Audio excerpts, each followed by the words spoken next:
স্বাগত জানাচ্ছি খাতুনগঞ্জের মধ্যে থেকে, সাথে আছে আমি শামীম জাহেদি।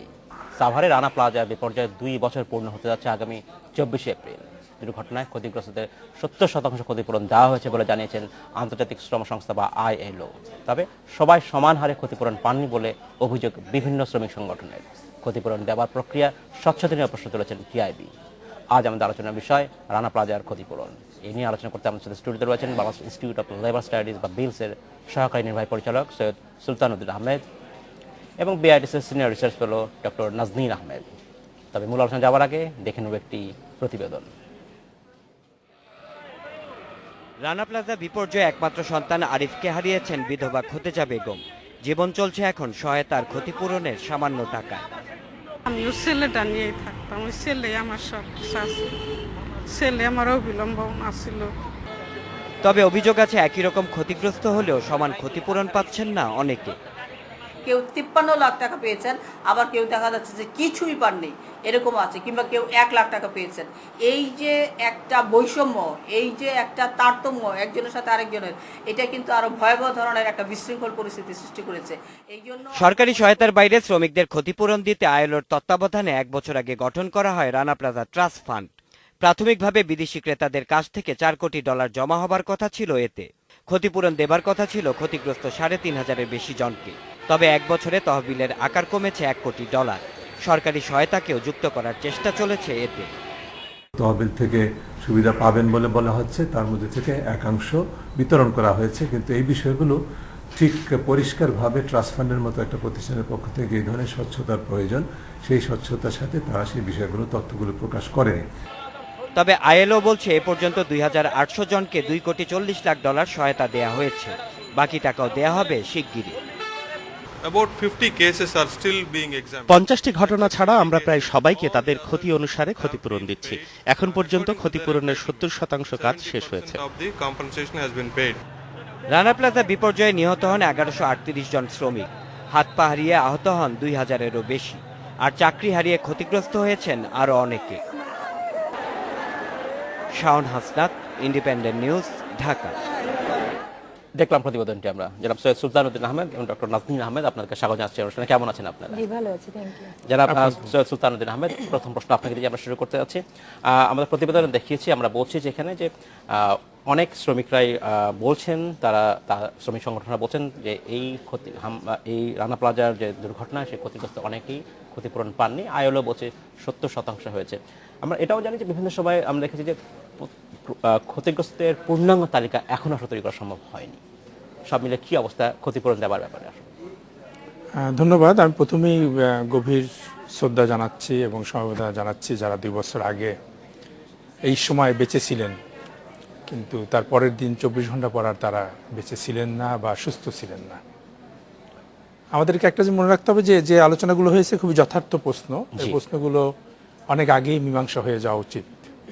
আর তার আগে মীমাংসা হয়ে যাওয়া উচিত ছিল ক্ষতিপূরণেরই 100% দেওয়া। 2 বছর তো অপেক্ষা করার কথা না 70% পাওয়ার জন্য। কিন্তু শুরু হয়েছে একদম কিছু না থেকে, হ্যাঁ, মানে শূন্যরও পরে যদি কিছু থাকে সেটা দিয়ে। এই ঘটনা ঘটার পরে এখন আস্তে আস্তে যত দিন যাচ্ছে আমাদের অভিজ্ঞতায় কিন্তু একটি শিক্ষা যোগ হচ্ছে যে DNA কিভাবে করতে হয়, লাশ কিভাবে ম্যানেজ করতে হয়। যে সব লাশের DNA রাখা হয়নি, যার জন্য এখন লাশের সাথে দাবিদারের মিলছে না। ক্ষতিপূরণের মানদণ্ড কিছু ছিল না, আমাদের শুধু একটা শ্রম আইন ছিল আর একটি মারাত্মক দুর্ঘটনা আইন, দুটো আইন। শ্রম আইনে মোটামুটি একটি মানদণ্ড তৈরি থাকলেও সেখানে পরিমাণ এত কম যে আপনি ওটা ধরলেই কোনো প্রকার ন্যায় বিচার তো দূর, তার অবিচার করা হবে। হ্যাঁ, মারাত্মক দুর্ঘটনা আইনে যেতে গেলে আপনি এক একটা ব্যক্তিকে ধরে ধরে আদালতে যেতে হয়। তো এই যে কোনো প্রকার মানদণ্ড, কোনো প্রকার তহবিল, কোনো কর্তৃপক্ষ, জি, ইভেন কি একটা ডেস্ক, যে কোথায় যে একজন ক্ষতিগ্রস্ত শ্রমিক বলতে পারবে যে আমি ক্ষতিগ্রস্ত, ওই কারখানায় কাজ করার জন্য আমি এর প্রতিকার চাই, তাও তো নেই। তো যার জন্য দীর্ঘ সময় লাগতেছে আমাদের জাতীয় মানদণ্ড না থাকার কারণে। এবং তহবিল তোলা, তহবিলের ঘাটতি কীভাবে হবে, সব কিছু হয়েছে। এখানে সবচেয়ে যে প্রশ্নটা মিশরাপা করেছেন, খুবই গুরুত্বপূর্ণ প্রশ্ন, আমাদেরও প্রশ্ন সেটি, যে একজন কম পাচ্ছে একজন বেশি পাচ্ছে। এর কারণ হচ্ছে ক্ষতিপূরণটা নির্ধারিত হয়েছে ILO কনভেনশন 121 অনুযায়ী। আচ্ছা, এই 121-এর অনেকগুলো ব্যাকরণ আছে। এর প্রথম কথা হচ্ছে এই কনভেনশনগুলো একটু পাশ্চাত্য ধরনের, যেখানে সোশ্যাল সেফটি আছে, প্রত্যেক মানুষের সামাজিক নিরাপত্তা আছে, বয়সের একটা ব্যাপার আছে। 18 বছর পর সন্তানও ওই উচ্চশিক্ষা নিতে যায়, নিজের মতো করে নিজে একটু ব্যবস্থা করে নেয়, ঠিক আছে। এইটা করতে গিয়ে আপনার যে সমস্যা হয়েছে সে হচ্ছে যে আয়, উত্তরাধিকার, নির্ভরশীল, এদের বিবেচনা করে আপনার হিসাবটা হয়েছে। এই হিসাব মানদণ্ড আকারে ওটা ঠিক আছে, কিন্তু বাস্তবের সাথে আমাদের কিছু এখানে ঘাটতি আছে। আমি এই বিষয়টা আপনার কাছে পরে শুনবো। আমি ডক্টর এখানে একটা শুধু বলিনি, তার পরিষ্কার হবে জিনিসটা, যে একটি ন্যূনতম পরিমাণ নির্ধারণ করে যদি এই মানদণ্ড যে হিসাব হতো, তাহলে কিন্তু আজকে এই জটিলতাগুলো হতো। আপনি তো বলছিলেন যে এটা আমাদের ছিলই না, তো এই মানদণ্ডের কথা কেন ছিল না, সামনে কি করা যায়, আমি আপনার কাছে পরে আসবো। ডক্টর নাজনীন আহমেদ, আপনার কাছে জানতে চাচ্ছি যে আমরা যে কথাগুলো বলছি যে ক্ষতিপূরণের কথা, যেটা আইএলও বলছে 70% দেওয়া হচ্ছে, কিন্তু গতদিন টিআইবিও বলেছে যে প্রধানমন্ত্রীর তহবিলে এই বাবদ যেসব টাকা দেওয়া ছিল সেটারও 86% আসলে বিতরণ করা হয়নি। প্রথমে দপ্তর থেকে একটা ক্লারিফিকেশন দেওয়া হয়েছিল, সেখানে টিআইবিও বলেছে যে তারা এই যে তথ্যের কথা বলছে, তারা সংসদে দেওয়া মন্ত্রী মতিয়া চৌধুরী দেওয়া তথ্যের ভিত্তিতে তারা করেছেন। এটা আমি সেদিকে যেতে যাচ্ছি না, এখন সামনে আসলে আমাদের করতে হবে। 2 বছর কিন্তু আসলে পার হয়ে গেছে, আমরা আসলে কতদিন আর ওয়েট করবো, কীভাবে করতে পারি আমরা এখন কথা বলছি রানা প্লাজা একটা ঘটনাকে কেন্দ্র করে। এরকম একটা দুঃখজনক ঘটনা আমরা চাই না, কিন্তু এর আগেও আমরা তাজরিন ফ্যাশনের কথা জানি। আমরা কিন্তু এক একটা বড় দুর্ঘটনা হলে আমরা সেটাকে কেন্দ্র করে আমরা অনেক রকম পলিসি নিতে থাকি, চিন্তা করতে থাকি আমাদের কি করণীয়। কিন্তু আমাদের কিন্তু আসলে জেনারেলি উনি যেটা বলেছেন, আমাদের আইন কানুন এবং সেই আইনের প্রয়োগ, এই পুরো সিস্টেমটা থাকতে হবে। ফলে সিস্টেমটা এমন হবে যে আমরা চাই না রানা প্লাজার মতো বড় বিপর্যয় ঘটুক, কিন্তু ছোটখাটো বিপর্যয় কিন্তু বিভিন্ন ফ্যাক্টরিতে ঘটেই চলেছে, এবং সেখানেও কিন্তু ক্ষতিপূরণ যে পায় না শ্রমিকরা, তাতে যে সমস্যা হয় সেগুলো কিন্তু আমরা বিভিন্ন সময় তখন ছোট আকারে পত্রপত্রিকায় দেখে আমাদের মনোযোগ হয়তো সেখানে যায়। কাজে পুরো বিষয়টা যেটা দাবি করে, উনি যেটা বলছেন, এক হচ্ছে আইএলও কনভেনশন আমাকে কি বলছে, সেই কনভেনশনটা আমার দেশে কতখানি প্রযোজ্য। কারণ আমি তো কনভেনশন যখন র্যাটিফাই করি, এর মানে হচ্ছে ওটা আমার শুনতে হবে, আমার এটা শুনতে হবে। তো আইএলওর কনভেনশন অনুযায়ী, কিন্তু বাস্তবে প্রয়োগ করতে গিয়ে আমার যে সমস্যাগুলো হয়, যেটা বলছিলেন, আমার ডিপেন্ডেন্ট কতজন, আমার বয়স কত, এগুলোর বিবেচনায় আমাদের দেশে বাস্তবসম্মত কতটুকু, মানে আইএলওর এই কনভেনশন তো কোনো বাইবেল না, কোনো এমন ধর্মগ্রন্থ না যেটা আমি চেঞ্জ করতে পারবো না। সেক্ষেত্রে বাংলাদেশ র্যাটিফাই করলেও বাস্তব প্রয়োগে আমাদের কি সমস্যাগুলো হয় সেইগুলো এখন কথা বলতে হবে, একটা সিস্টেমে আনতে হবে। It's not Rana plaza only. আজকে রানা প্লাজাতেই 2 বছর লেগে যাচ্ছে, এত বড় একটা দুর্ঘটনা, তাহলে অন্য ছোটখাটো যেগুলো ঘটছে সেখানে কি অবস্থা আমরা হয়তো জানিও না। কাজে যেটা করতে হবে যে আমাদের পুরো একটা সিস্টেম দরকার, যে এই ধরনের দুর্ঘটনা ঘটলে আমাদের বর্তমান শ্রম আইনে যা আছে সেইটার প্রেক্ষিতে বা ফ্যাক্টরি আইনে যে গেছে সেইখানে কি দুর্বলতাগুলো আছে, এবং আমরা আগামীতে এরকম সম্ভাব্য ক্ষেত্রে আমরা কি করব, এবং সেক্ষেত্রে আন্তর্জাতিক আইনগুলোকেও বিবেচনায় আনতে হবে যে সেটার প্রয়োগ বাংলাদেশে কিভাবে হবে। এক্স্যাক্টলি। জনাব আহমদ, আপনার কি মনে হয় যে ক্ষতিপূরণের যে মানদণ্ডের কথা বলা হচ্ছিল, সেটা কি আসলে আমাদের যে নতুন লেবার ল সংস্কার করা হলো সেটার সাথে কি সামঞ্জস্যপূর্ণ কিনা? দুর্ভাগ্যজনকভাবে নতুন যে সংস্কার 13 সালে করা হয়েছে সেখানে এই অংশটা ধরেইনি, এমনকি পরিমাণটাও বাড়ায়নি, যে পরিমাণটা নিয়ে এত লজ্জা পেয়েছে বাংলাদেশ।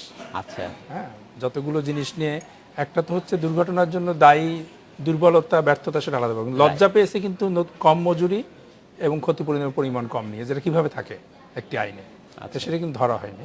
আর যেটা আপা বলতেছিলেন যে এই যে আপনার শুধু একটা ঘটনাকে কেন্দ্র করে ওই ঘটনার প্রতি তখনই আমাদের যথাযথ বিচার করা হবে, ওই মৃতদের ব্যক্তিদের প্রতি তখনই সম্মান জানানো হবে যদি আমরা ওই ঘটনা কেন্দ্র করে ওইরকম ঘটনার পুনরাবৃত্তি রোধ করতে পারি সবার এবং সবার জন্য আইনটা একটা।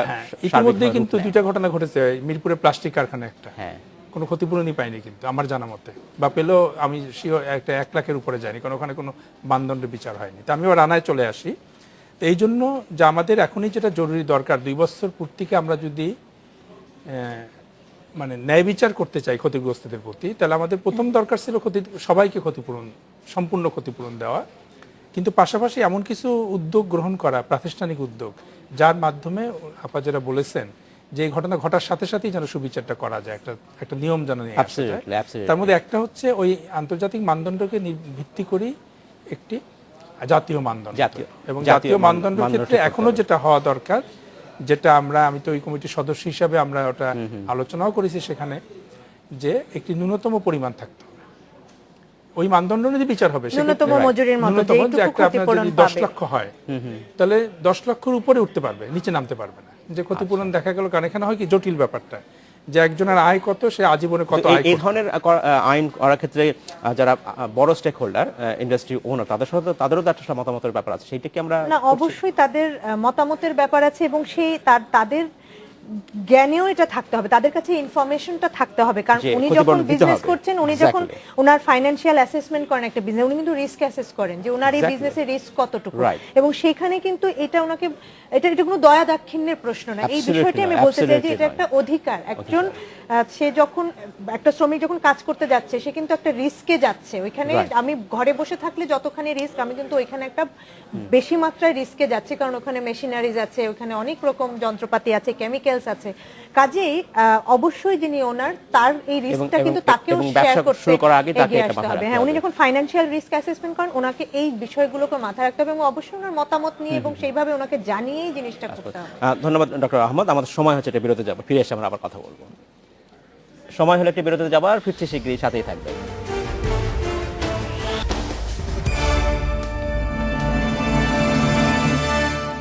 স্বাগত আরেকবার খাতুনগঞ্জ থেকে মতিঝিলে। আজ আমরা আলোচনা করছি রানা প্লাজার ক্ষতিপূরণ নিয়ে। এ নিয়ে আলোচনা করতে আমাদের সাথে স্টুডিওতে রয়েছেন Bangladesh institute of labour studies বা বিলসের সহকারী নির্বাহী পরিচালক সৈয়দ সুলতানুদ্দিন আহমেদ এবং বিআইডিসির senior research fellow doctor Naznin Ahmed. জনাব সুলতানুদ্দিন আহমেদ এবং জনাব ডক্টর নাজনীন আহমেদ, আপনাদেরকে স্বাগত জানাচ্ছি আরেকবার। আমরা যখন কথা বলছি রানা প্লাজার এই বার্ষিকীর সময়, আমরা ক্ষতিপূরণের কথা বলছি, আমরা বলছি যে শেয়ার বিল্ডিংয়ের কথা, অগ্নি নিরাপত্তার কথা বলছি। এর পাশাপাশি আরেকটা বিষয় কিন্তু আসলে আমরা হয়তো বেশি আলোচনা আসছে না, কিন্তু আমরা বাংলাদেশের এই সেক্টরকে যদি ওভারঅল এগোতে চাই, তাহলে সেটা ভাবতে হবে। সেটা হচ্ছে যে শ্রমিকদের যে অধিকার, শ্রম অধিকার, ইউনিয়ন করার অধিকার, এই জিনিসগুলো কিন্তু আসলে আসতে হবে। আমরা যদি হলিস্টিক চিন্তা করি, সেইগুলোর কি অবস্থা, আপনার কি মনে হয়? না, এই জিনিসগুলোই বরং আমরা বেশ গত যদি 10 বছর দেখি আমরা, এই বিশেষ করে আমাদের শ্রম আইনটা কিন্তু দীর্ঘদিন 2006-এর আগে কিন্তু দীর্ঘদিন এটা ধরাও হয়নি, সেই অর্থে আইনটি ছিল না, এবং 2006-এর আইন থেকেই শুরু হলো যে একটু আরো বেশি করে, বিশেষ করে মিনিমাম ওয়েজ, এই বিষয়গুলো, এবং তখন থেকেই কিন্তু কমপ্লায়েন্স যেটাকে বলছি, শ্রমিকের অধিকার, সেখানে মাতৃত্বকালীন ছুটির অধিকার, সাপ্তাহিক বা উৎসবকালীন ছুটির অধিকার, তারপর তাদের বিভিন্ন রকম ভাতা, বিশেষ করে সময় মতো মজুরিটা পাওয়া, তার কি অধিকার আছে, এই বিষয়গুলো কিন্তু মনোযোগে এসেছে। এবং মনোযোগে আসার ফলে যেটা হয়েছে যে আমরা আমাদের যে ন্যূনতম মজুরি, সেটা দেখেছি যে বেশ কয়েকবার কিন্তু বৃদ্ধি করা হয়েছে, যদিও তার মধ্যে অনেক রকম সমস্যা আছে। এটা আসলে মজুরিটা প্রতি বছরই মূল্যস্ফীতির সাথে অ্যাডজাস্টেড হওয়া উচিত। 5 বছর পর পর আমি বাড়িয়ে বললাম যে আমি অনেকখানি বাড়িয়েছি, ততদিনে তো মূল্যস্ফীতিও অনেকখানি হয়ে যায়। কাজেই সেই কমপ্লায়েন্সের জায়গাটাতে আমাদের সচেতনতা, আমি বলবো যে আমাদের যদি 10 বছর আগের সাথেও তুলনা করি, অনেকখানি এগিয়েছে, আমাদের সচেতনতা বেড়েছে। পার্টিকুলারলি বলি ফ্রিডম অফ অ্যাসোসিয়েশন, সেইখানে আসলে কতটা এগিয়েছি আমরা? সেখানে যেটা হয়েছে যে ফ্রিডম অফ অ্যাসোসিয়েশনে আমাদের এখন ফ্যাক্টরি স্পেসিফিক, উনি আরো ভালো বলতে পারবেন, সেইভাবে ইউনিয়নগুলোকে করার অনুমোদন আছে। এখন সরকার যেটা আইনে বলছেন যে এটা আরো বড় মাত্রায় ফ্রিডম অফ অ্যাসোসিয়েশন দেয়ার, কিন্তু একটা বিষয় আমাদের ভেবে দেখতে হবে যে আমরা শুধু ফ্রিডম অফ অ্যাসোসিয়েশন যদি পার্সে দিয়ে দেই, সেখানেও কিন্তু সমস্যা হতে পারে, যদি না আমরা শ্রমিককে এই অ্যাসোসিয়েশনের ফ্রিডমটা পাওয়ার পরে সে কিভাবে অধিকার চর্চা করবে, সেই রেসপন্সিবিলিটিটা যদি সাপোর্টিং যদি না থাকে, তাহলে কিন্তু আমরা আবার আমাদের সেক্টরের জন্য নতুন দুর্যোগ তৈরি করতে পারি। কাজে ওই মিলটা হতে হবে যে আমি ফ্রিডম অফ অ্যাসোসিয়েশনটা যখন দিচ্ছি, পাশাপাশি অ্যাসোসিয়েট কিভাবে নেগোশিয়েট করতে হয়, কিভাবে মালিক পক্ষের সাথে কথা বলতে হয়, কারা যে কথা বলবে, কি প্রক্রিয়ার মধ্যে হবে, সেই জিনিসগুলো যদি ডেভেলপ করা না হয়, তাহলে কিন্তু আমরা আবার একটা সংকট তৈরি করতে পারি। সেই বিবেচনায় ফ্রিডম অফ অ্যাসোসিয়েশন। এই যে ব্যালেন্সের কথা বলছেন ডক্টর নাজনীন, অ্যাসোসিয়েশন করার অধিকার এবং রেসপন্সিবিলিটি, এই ব্যালেন্সটা কি আমাদের আছে? খুব খুব গুরুত্বপূর্ণ একটা বিষয়, তিনি আসলে আজকে খুব ভালো সময় এটা আলোচনা করার জন্য। মনে রাখতে হবে দুটো জিনিসই কিন্তু চর্চার বিষয়। হ্যাঁ, আপনার ইন্ডাস্ট্রি, শিল্প কতখানি ভার নিবে, কতখানি দায়িত্ব পালন করবে, এবং শ্রমিক তার অধিকারের চর্চাটা কতখানি করবে, এটি কিন্তু দেওয়ার বিষয় না, এটা চর্চা করতে করতে তুলে আনতে হবে।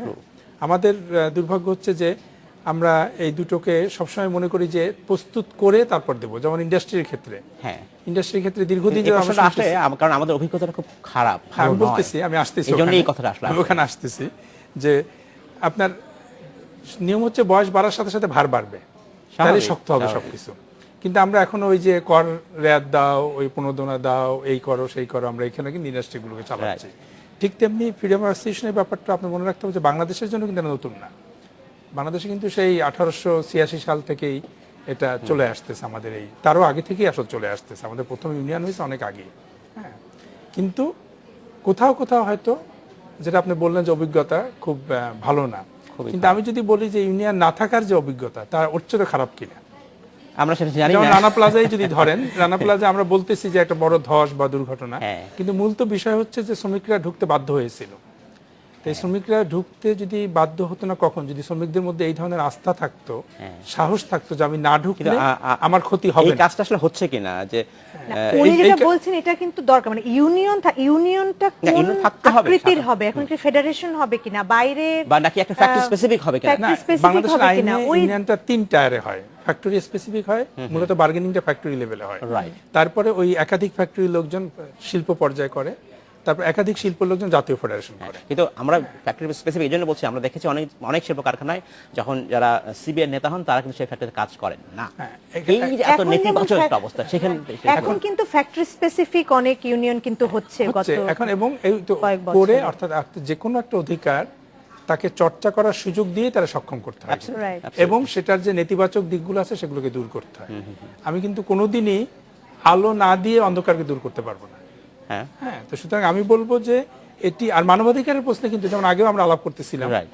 যে ক্ষতিপূরণ, উনি যেমন বলতেছিলেন চমৎকার ভাবে যে ক্ষতিপূরণ তো আপনি রিস্ক অ্যাসেসমেন্টের মধ্যে পড়ে যাবে, ঠিক না? মানবাধিকার এমন একটা জিনিস যেটি কোনো মতেই আপনি প্রস্তুত হন তারপর দেবো তা হয় না। তা হয় না। এটা কিন্তু আমরা ওই যে ঔপনিবেশিক আমলে দেখছি। হ্যাঁ, কিন্তু আসলে আমাদের যেটা ডক্টর নাজরীন বলছিলেন যে আমাদের একটা হলিস্টিক অ্যাপ্রোচ দরকার, সবকিছু হ্যাঁ, মানে সেট থাকতে ইউনিয়ন, হবে। উনি যেটা বলেছেন এই যে ফ্যাক্টরিগুলো বলে যে আমি একদমই ইউনিয়ন করতে দিব না, একটা সময় ছিল ওইটা কোনোভাবেই অ্যাকসেপ্টেবল না। এটা এখন তারা কিন্তু বলছিল না সরাসরি। বাংলাদেশে আমরা সবসময় মনে করি সব ফ্যাক্টরি খারাপ, বাংলাদেশে অনেক ভালো ফ্যাক্টরি আছে, ওনারা নিজেরা জানেন, যেখানে এই সব কিছু কমপ্লায়েন্সের চর্চা কিন্তু হয়। কাজে আমার কথা হচ্ছে এই যে এক্সাম্পল গুলো অন্যদের সামনে আনা দরকার, যে তারা কিভাবে চর্চা করছেন, এবং সেখানে ওই ইউনিয়ন স্পেসিফিক মানে কি বলে ফ্যাক্টরি স্পেসিফিক ইউনিয়ন দিয়ে শুরুটা করা যেতে পারে, সেই চর্চাগুলো চালু করা আমরা যেতে সেটাই পারে। করব। আরেকটা জিনিস হচ্ছে আমাদের যে শেষ করতে অভিজ্ঞতাগুলো হবে। আমাদের আছে না, জি, নেতিবাচক অভিজ্ঞতা, সেই প্রতিষ্ঠানগুলোর কিন্তু কেন ক্ষতিগ্রস্ত হয়েছে আমরা কিন্তু হোলিস্টিক কিন্তু চর্চা সেই চর্চাটা থাকবে। ম্যানেজমেন্টের দুর্নীতির জন্য বা বিদ্যুৎ বিভ্রাটের জন্য বা সরকারের নীতিমালার জন্য, ট্যাক্সের জন্য আদম যে ক্ষতিগ্রস্ত হয়েছেন ইউনিয়নের জন্য হয়েছে। সেটা অবশ্যই এই নিয়ে কিন্তু সেটাও। তুলনামূলক আলোচনা হয়। জনাব সুলতান আহমেদ আপনাকে অসংখ্য ধন্যবাদ, ডক্টর নাজরীন আহমেদ আপনাকে অসংখ্য ধন্যবাদ। সময় স্বল্পতা শেষ করতে হচ্ছে, ভবিষ্যতে আমরা এই নিয়ে আবার কথা বলবো। আপনাদেরকে ধন্যবাদ। এই ছিল আজকে আমাদের খাতুনগঞ্জ থেকে মতো ছিল, আমাদের সাথেই থাকবেন, দেখা হবে আবারও।